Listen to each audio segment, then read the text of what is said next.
la consolation d'Israël. Oui. Et l'Esprit Saint était sur lui.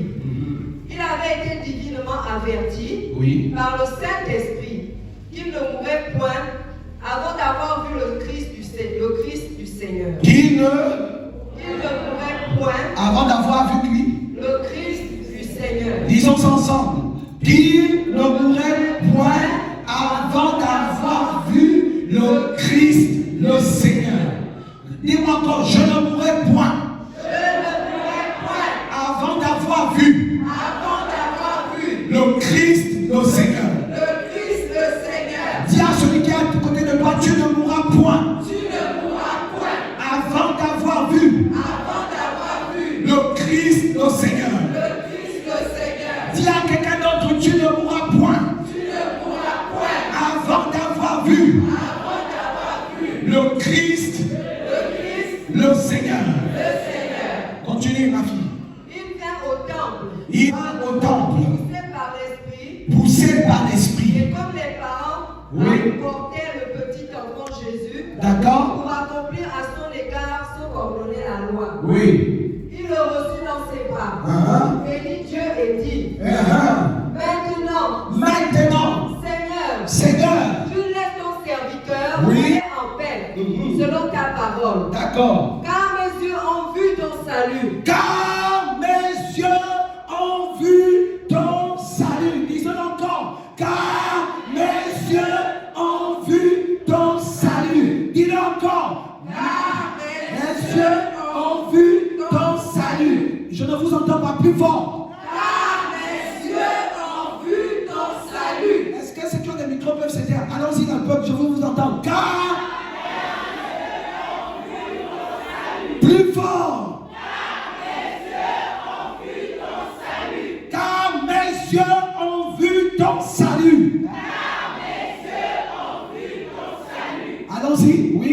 Salut que tu as préparé. Salut que tu as préparé. Devant tous les peuples. Devant tous les peuples. Lumière pour éclairer les nations. Lumière pour éclairer les nations. Et gloire d'Israël ton Dieu. Et gloire d'Israël ton Dieu. Est-ce qu'on va acclamer la parole? Votre façon d'acclamer là, ça manque de vitamine. On a entré la parole.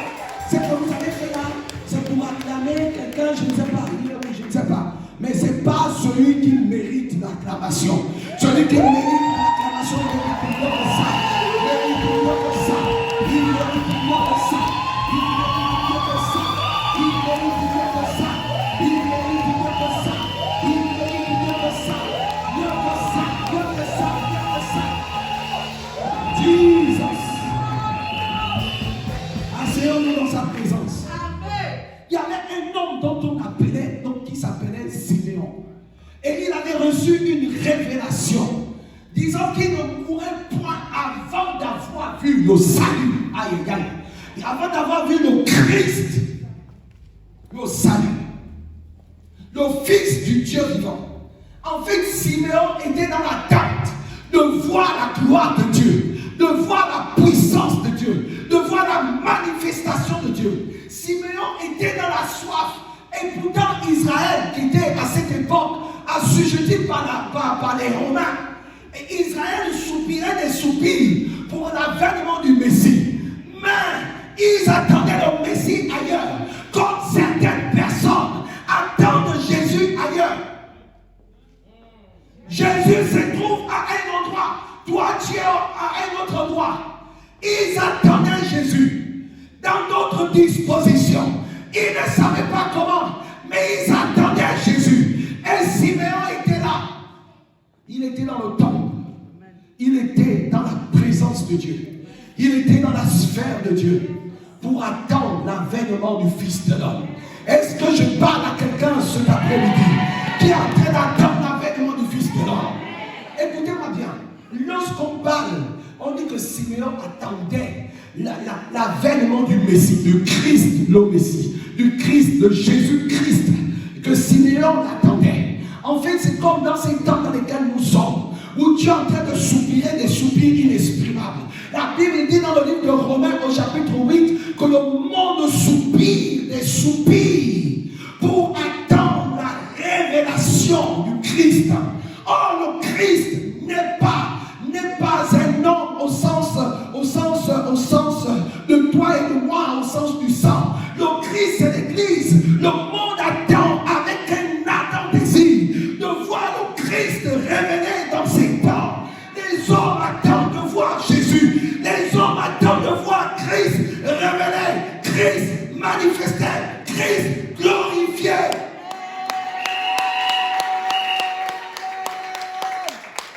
Siméon était dans l'attente.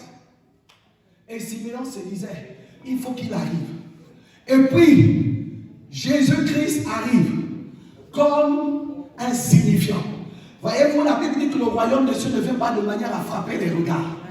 Le royaume des cieux ne vient pas de manière à frapper les regards. Nous les hommes, nous sommes beaucoup plus dans le matu vu. C'est comme quand ce temps, il allait moindre le prophète Samuel, allait moindre le roi d'Israël. Quand il arrive, il voit les frères de David. Il arrive dans la maison du père de David. Et il dit, où sont tes fils? On lui présente le grand de taille, costaud, baraqué. Il dit, oui, c'est lui. C'est lui. L'esprit lui dit, non, attends, c'est pas lui. Le deuxième arrive, il dit, non, attends, c'est pas lui. Il voit le troisième arriver, il dit, non, attends, c'est pas lui. Tous les fils sont passés, mais il ne pouvait pas voir celui à qui l'onction était destinée, parce que son attention était liée à quelque chose de naturel, à quelque chose de spécifique.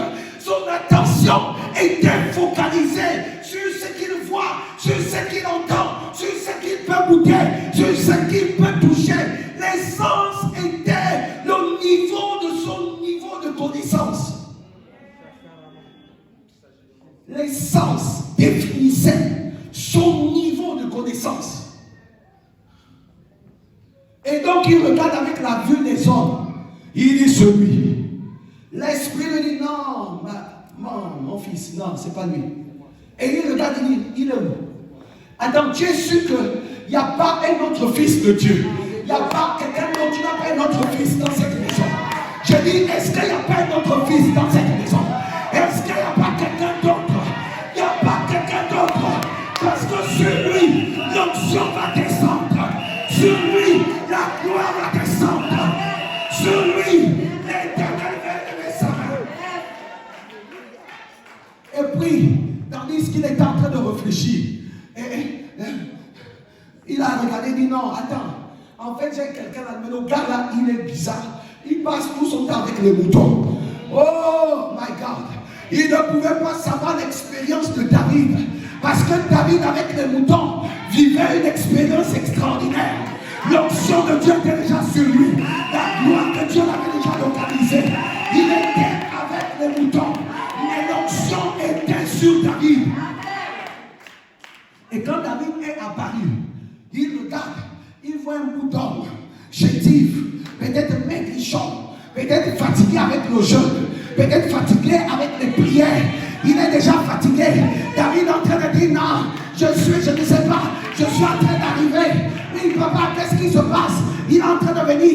Et puis le prophète Samuel le regarde et dit, hey, c'est lui là. L'esprit dit c'est lui. C'est lui. C'est lui. C'est lui là-dedans. C'est lui. C'est sur lui que le salut va reposer. Parce que, écoutez-moi bien. Écoutez-moi bien. La Bible dit que le salut venait de la maison de David. Est-ce que je parle à quelqu'un? C'est pourquoi l'onction devait reposer sur David. Devait reposer sur David. Le salut ne devait pas venir de n'importe qui. Le salut venait de David. Parce que l'onction devait reposer sur la tête de David. La Bible dit que le Seigneur, il dit à David, David dit, le Seigneur a dit à mon Seigneur, assieds-toi à ma droite, afin que je fasse de tes ennemis mon marchepied. Le Seigneur a dit à mon Seigneur, oh my God, écoutez, permettez-moi, c'est un instant, regardez ce qui suit. Vous savez, dans la dimension de la grâce, Moïse dimension de la grâce. Moïse, c'est la loi. Vous comprenez? Moïse définissait la loi. Moïse définissait le naturel. Quand on parle de la grâce, on parle de la grâce à partir d'Abraham. Écoutez, on ne parle pas de la grâce à partir de Moïse. Moïse, c'était le commencement de la loi. On parle de la grâce. Les temps de la grâce sont divisés en deux temps. Vous comprenez? En deux mouvements. Il y a Abraham, d'Abraham jusqu'au patriarche. Ensuite, ça s'arrête. Après, ça bascule. Toutes les générations se passent. Et nous tombons à la génération à partir de David. Vous comprenez? Et les descendants de David sont les descendants d'Abraham. C'est pourquoi dans le livre de Matthieu, il est écrit, dans Matthieu chapitre 1, il est écrit ceci. Disons ça rapidement. Matthieu chapitre 1. Matthieu chapitre 1, verset 1. Il dit généalogie de Jésus-Christ, fils de David, fils d'Abraham. Pourquoi il connecte David avec Abraham? C'est la généalogie de Jésus-Christ.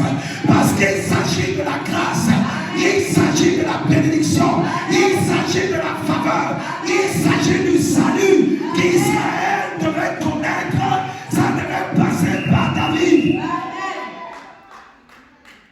Le salut devait naître à partir de David. Vous comprenez? Le salut ne devait pas naître à partir de quelqu'un d'autre.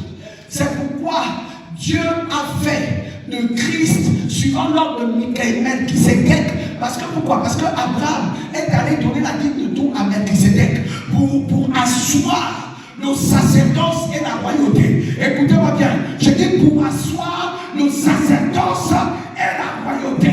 La royauté, pourquoi? Parce qu'il devait avoir un roi éternellement. Nos sacerdoces, pourquoi? Il dit Christ est souverain sacrificateur pour l'éternité. Il est à la fois le sacrifice, il est à la fois le sacrificateur. Le salut devait venir de là. Et quand Siméon était là, Siméon attendait. Siméon il dit, oh, j'attends le salut. Vous savez, il n'a pas attendu le salut comme quelques-uns parmi nous attendent le salut. Là où nous nous tenons, chacun attend le salut. D'autres sont en train de ronfler. D'autres sont en train de manger. D'autres sont dans la distraction. D'autres sont dans tout ce que l'on peut imaginer. Mais écoutez, lui, il était au temple et il attendait. Alors que les Juifs étaient en train de spéculer. Non, le salut va venir un jour. Le Messie va arriver un jour. Il récitait les prophéties. Il récitait la théorie de la prophétie. Mais il ne comprenait pas la prophétie en elle-même. Mais il récitait la théorie de la prophétie. Dis à ton frère, ne récite pas la théorie de la prophétie. Vous savez, ta vie est une prophétie. Donc il ne faut pas réciter la théorie de la prophétie de ta vie. Il faut réciter la parole vivante de Dieu révélée pour ta vie. Parce que c'est cette vérité qui va naître, qui va créer toute chose, qui va t'asseoir, qui va te disposer, qui va t'établir. Nous ayant appelés, il nous a justifiés. Nous ayant justifiés, il nous a glorifiés. Il nous a glorifiés, il nous a établis par son Fils Jésus-Christ qui est mort à la croix, ressuscité, établi dans l'éternité. Amen. Alors qu'il était là et qu'il était assis, Siméon attendait. Et puis on a amené un bébé. Vous savez, c'est comme dans la consécration, comme on fait les consécrations des bébés. Vous voyez? Et quand on amène le bébé, oh, on amène ça. Il dit, viens, viens. Dès qu'il touche seulement le bébé, oh my God. Dès qu'il touche le bébé, il touche. Wow. Il touche le bébé. Quand il touche le bébé, il y a une connexion. C'est comme Élisabeth. Marie rend visite à Élisabeth. Quand Marie rend visite à Élisabeth, oh. Quand elle arrive, et quelque chose remue dans son ventre. Le prophète Jean-Baptiste bouge dans le ventre. J'ai dit que le prophète Jean-Baptiste touche dans le ventre parce qu'il sent qu'il y a quelque chose qui va arriver. La Bible dit que l'esprit d'Élie était sur Jean-Baptiste. L'esprit d'Élie était sur Jean-Baptiste. Marie arrive seulement. Et le ventre de Marie, le ventre d'Élisabeth bouge. Et elle commence à prophétiser. Et elle dit, oh, sois béni, servant de l'Éternel, toi qui la grâce a été faite, toi qui vas porter le serviteur, l'Éternel, le salut d'Israël. Elle a vu ce qu'elle ne pouvait pas voir. C'est qu'un homme normalement, naturellement composé, c'est qu'un homme avec ses 5 sens ne pouvait pas percevoir. Mais elle a tressailli dans son esprit. Et son esprit s'est vibré au rythme de la vision divine. Écoutez-moi bien, ce qui s'est passé, c'est que Dieu lui a donné ses yeux pour voir et comprendre. Est-ce que je parle à quelqu'un?